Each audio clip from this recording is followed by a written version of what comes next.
Hi friends, welcome to Thirumathi Kitchen. இன்னைக்கு நம்ம பார்க்க போகிறது தக்காளி தொக்கு. அது எப்படி செய்யலான்னு பார்க்கலாம். அதுக்கு முன்னாடி எங்கள் வீடியோ பிடிச்சிருந்தா லைக் பண்ணுங்கள், ஷேர் பண்ணுங்கள், சப்ஸ்கிரைப் பண்ணுங்கள், மறக்காமல் பெல் பட்டனை ப்ரெஸ் பண்ணுங்கள்.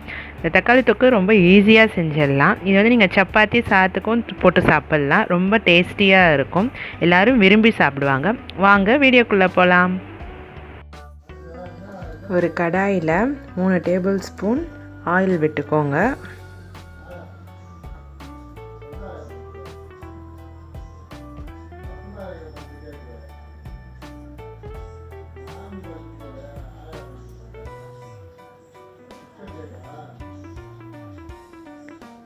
ஆயில் நல்லா சூடானதும் 1 டேபிள் ஸ்பூன் அளவு கடுகு எடுத்து போட்டுடுங்க. அது நல்லா பொரிஞ்சு வந்ததும் அதே 1/2 டேபிள் ஸ்பூன் அளவு உளுத்தம்பருப்பு எடுத்து போட்டுக்கோங்க. அது நல்லா பொன்னிறமாக வர வரைக்கும் ஃப்ரை பண்ணுங்க. அப்போ கேஸை கொஞ்சம் சிம்மில் வச்சுக்கோங்க, இல்லைன்னா சீக்கிரம் கருகிடும் உளுத்தம்பருப்பு.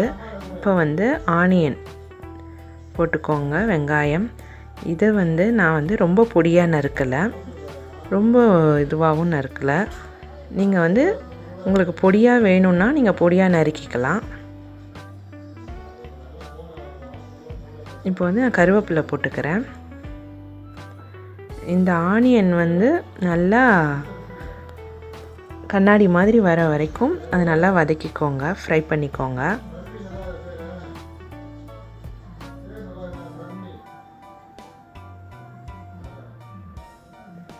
வந்ததுக்கப்புறம் தக்காளி போட்டுக்கோங்க. இது நல்லா தக்காளி தொக்கு நல்லா ஸ்மாஷ் ஆகிடும் தக்காளி இது. ஸோ நீங்கள் ரொம்ப நைஸாக பொடியாக கட் பண்ணணுன்ற அவசியம் கிடையாது. ஸோ இப்போ நல்லா கிளறி விட்டுக்கோங்க.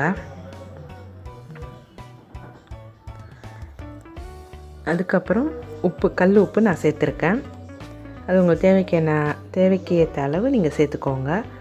இப்போ எதுக்கு நான் கல் உப்பு சேர்க்குறேன்னா, இந்த தக்காளி போட்டது நம்ம உப்பு சேர்த்தோன்னா சீக்கிரம் தக்காளி நம்மளுக்கு வதங்கி வந்துடும், லேட் ஆகாது. ஸோ நல்லா தக்காளியை வதக்கிட்டு இப்போ மஞ்சத்தூள் கொஞ்சம் போட்டுக்கோங்க, 1/2 டீஸ்பூன் போட்டுக்கோங்க. இப்போ 3 டேபிள் ஸ்பூன் சில்லி பவுடர் போட்டிருக்கேன். இது நான் இந்த சில்லி பவுடரில் தனியாத்தூள் எல்லாமே மிக்சடாக இருக்குது. ஸோ நான் அப்படி வச்சு போட்டிருக்கேன். நீங்கள் உங்கள்கிட்ட அப்படி இல்லைன்னா நீங்கள் தனியாக சில்லி பவுடர் போட்டு 1 டேபிள் ஸ்பூன் போட்டுட்டு உங்களுக்கு காரம் எவ்வளோ வேணுமோ அந்த அளவு போட்டுட்டு மல்லித்தூள் தனியாக நீங்கள் போட்டு ஆட் பண்ணிக்கலாம். இப்போ நான் 1.5 கப் அளவு தண்ணி ஊற்றிக்கிறேன். நல்லா கிளறி விட்டுக்கோங்க.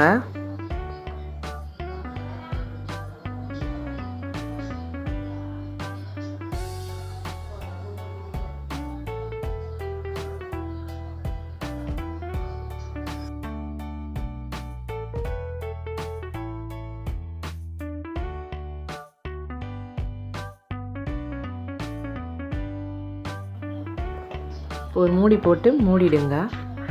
இது ஒரு 10 மினிட்ஸ் இருக்கட்டும்.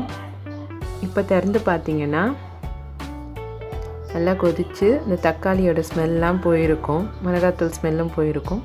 இப்போ கேஸை நல்லா ஹையில் வச்சுட்டு கிளறி விட்டுக்கிட்டே இருங்க. இப்போ தான் இந்த எண்ணெய் பிரிஞ்சு வரும் தக்காளி தொக்குலேருந்து. இது பிரிஞ்சு வந்ததும் இது வந்துருச்சு பாருங்கள். இது பிரிஞ்சு வந்ததும் இது ஒரு பவுலில் ட்ரான்ஸ்ஃபர் பண்ணி மேலே கொத்தமல்லி தழை தூவி சர்வ் பண்ணுங்கள். சூப்பராக இருக்கும். இது சப்பாத்தி சாதத்துக்கெல்லாம் ரொம்ப நல்லாயிருக்கும். ரசத்துக்கும் தொட்டு சாப்பிட்லாம். இதை உங்கள் வீட்லேயும் ட்ரை பண்ணி பாருங்கள். எப்படி இருக்குன்னு எனக்கு கமெண்ட் பண்ணுங்கள். வீடியோ பிடிச்சிருந்தா லைக் பண்ணுங்கள், ஷேர் பண்ணுங்கள், சப்ஸ்கிரைப் பண்ணுங்கள். Thank you friends.